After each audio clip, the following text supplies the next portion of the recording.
part of policy across Labour and the Conservatives. So this has got to be deliberate breakdown of the country. But they've now got to the point that they know if they allow Sheffield Forgemasters to go, they're going to end up with major problems because this is specific quality steel that's needed for specific defence purposes.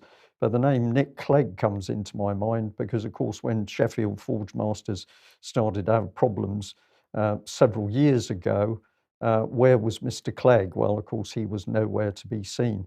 I don't know whether Alex would like to just give us a... Well, just before I bring Alex on, I'll just say that the Ministry of Defence has paid £2.6 million for the entire share capital of Sheffield Forgemasters. 2.6 million. They can manage 2.6 million to secure defence, but you can find 1.6 billion for propaganda about COVID. Yes, and 30 billion for a test and trace program. Yeah, so anyway, yes, but they're going to, don't worry, because they're going to, Alex, they're going to invest 400 million pounds in the company. So that should see it all right. Well, this is state corporatism, isn't it, Mike? Except it's supranational level, even an intercontinental level with the amount of North American and European joint ventures in defence industries and the supply chain for defence industries now. For overseas viewers and those who've joined us more recently, you might not be aware that the reason why Nick Clegg, Britain's former Deputy Prime Minister when there was a Conservative Lib Dem coalition a decade ago, was just mentioned by Brian, is that Mr. Clegg was one of the members of Parliament Sheffield. He had one of the Sheffield constituencies. Sheffield, of course, is world renowned as Britain's steel maker. So that's why he was apparently loath to commit. It's rather reminiscent, as was your recent energy segment, reminiscent of Nick Clegg's fellow EU massive enthusiast Etienne Davy, Belgium's European Union Commissioner, quite a long time. He had the portfolio, and at the time was quite explicit that Britain and Belgium, with Europe's two large industrial producers in many ways, were going to be deindustrialized as part of his Euro portfolio. Yes. Okay. Unfortunately, we had quite a bit of breakup in that, Alex, but I think we got most of what you were saying. Now, let's move on to online harms. The online safety bill, of course, has been drafted. The draft has been published, but there's a bit more work to be done before it gets laid before Parliament. And the latest person to be announced as getting involved in that work is Tory party representative Suzanne Webb, who is honoured to be picked to take a first look at this very important new piece of proposed legislation. That's her words, not mine. So Conservative MP Suzanne Webb will work cross-party on the Digital Culture, Media and Sport Committee, looking at the draft online safety bill ahead of it being presented to MPs in the autumn, so after the summer holiday. Well, I thought it would be worthwhile just reminding ourselves what the implications of this bill are. Now, she said, as you see on screen, that she's honoured. She said it's a wide-ranging piece of legislation and truly groundbreaking because some of its proposals around harmful content and fines would be world firsts. There is no doubt the public supports greater protection for harmful online content, particularly for children. And this, of course, once again, is the excuse that's being used for the most draconian censorship legislation that we have seen. So let's just remind ourselves of what this is about. They say it applies to Category 1 platforms. Now, there are Category 1 platforms and Category 2 platforms, but this isn't clear who's going to be categorized in which of those. So there are concerns that this is going to have a chilling effect on competition in markets. But aside from that, it does, although the bill does distinguish between the so-called Category 1, which are large platforms like Twitter and Facebook and so on, and Category 2, which are smaller platforms, when they dole out the responsibilities that the bill claims to require. It doesn't include any criteria for how a platform would be categorized. So the bill provides that the Secretary of State will decide how the categories are defined and who falls into the various categories. So although we're saying Category 1 platforms applies to Facebook and Twitter and the likes, that's not necessarily going to be the case, and it's not defined in the bill. It applies to services used in the UK, so they're attempting to make this legislation apply to all kinds of companies that may not be even domiciled in the UK. Ofcom, as you know, is going to be the regulator, but there's huge room for scope creep in this bill. Just about every major clause has the opportunity for secondary legislation to be brought in after the fact. That's statutory instruments. These are laid before Parliament. They're often not debated. They're often not even looked at by MPs, and often laid at inappropriate times when to guarantee the fewest number of eyes on that legislation. It imposes this duty of care on various organisations, which is in line with the response to the Online Harms White Paper. So any company in scope of the legislation will have a duty of care towards their users, so that what is unacceptable offline will also be unacceptable online. But the point that we've made in the past is that what's unacceptable offline is already unacceptable online, because there's already legislation in place to deal with certain types of illegal material. The largest, most popular social media sites will need to act on content that is lawful but still harmful. And this is the other point here, because the term harmful is not defined. This is a concept. Well, what do they say? What does it say in the bill? It says that, well, it's broad, it's vague. It says that it's content that could be reasonably, from the perspective of the provider, have a significant adverse physical or psychological impact on users. So it's totally subjective. There's no way of actually knowing what this is going to mean, and it remains undefined, as do many of the parts of the bill. Harmful also includes abuse that falls below the threshold of a criminal offence, encouragement of self-harm, and, here's the key, misinformation and disinformation.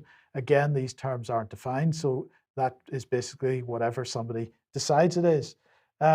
The draft bill contains reserved powers for Ofcom to pursue criminal action against named senior managers whose companies do not comply with requests for information for Ofcom. So this is not a corporate challenge by Ofcom. This would be against individuals. The bill will ensure people in the UK can express themselves freely online and participate in pluralistic and robust debate. Well, actually, that's not entirely true, because although the bill claims to maintain freedom of speech, so you'll be able to publish a website and create a website. You won't have any restriction on what you can say on your website. Of course, because the bill targets social media companies and search engines, actually there's no opportunity to participate in pluralistic and robust debate, because you will be deplatformed from the search engines and the social media platforms. We were already seeing that happen to a huge degree, including to the UK column. It's happening to many, many others. And we're hearing that other organizations are already beginning to be deplatformed from some of the payment platforms. So my understanding is that the Last American Vagabond has already been removed from PayPal, for example. So this is going to be the next step. Now, freedom of expression. People using platform services will need to have access to effective routes of appeal for content removed without good reason, and removed without good reason is the key phrase here, because of course the platforms already claim to have good reason to remove content, and they don't, although they have what might be judged as not effective routes of appeal at this point. They still do have routes of appeal, and at no point that I'm aware of have they ever come back and said, oh yeah, we made a mistake. So well, maybe on one or two very minor occasions, but in general, it becomes a big black hole. You put in your appeal and that's it.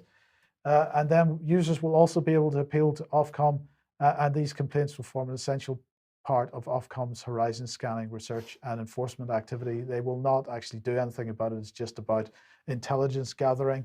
But here's the key point. Ministers have added a new and specific duties to the bill for Category 1 services to protect content defined as democratically important. So any service which is considered to be Category 1 will be required to protect content that's considered democratically important.